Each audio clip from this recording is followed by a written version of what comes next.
Prologue.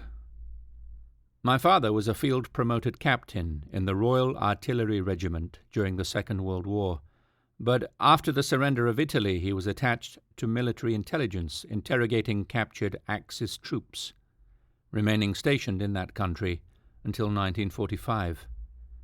Back home he served a further 7 years in the Colours before applying to join the London Police. He was turned down because he had one false tooth. The Metropolitan Police had the choice from so many returning British Forces personnel that such a small inadequacy of a missing tooth was deemed to be undesirable in a perfect police force. However, that presumed perfection was not evident in later years. I was born 4 years after my father returned home. I cannot speak of the integrity of the police in London before I joined in 1971, but through the late 60s and early 70s, reports of the alleged corruption in the Met were regularly carried in the national newspapers and openly spoken of. It ranged from the ordinary constables in a patrol car stopping a drunk driver and accepting the equivalent of a week's wage to drive that drunk and his or her car home, to high-ranking criminal investigation detectives taking bribes from violent robbers to turn a blind eye, or, in some notorious cases, covertly assist. No station or department was immune from this endemic practice. I was at Oxford when the offer to join the job was first put to me. I declined that offer, favouring to stay and follow my chosen path of studying analytical chemistry and my secondary recreational pastime, the science of psychology.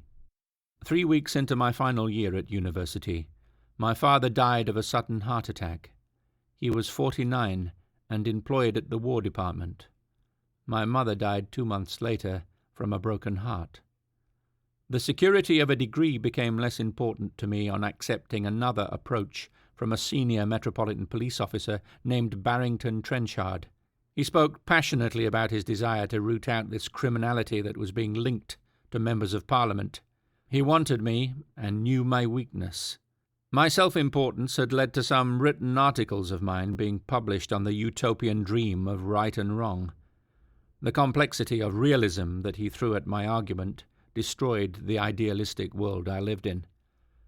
Both the ordinary men and the extraordinary who wished to serve the cause of justice were being challenged by the ensnarement of those who wished its desecration.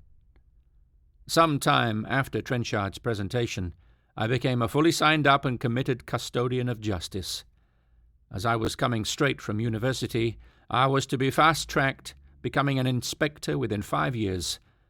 But no one mentioned Jack to me, nor the tracks he travelled, to impose his kind of virtue.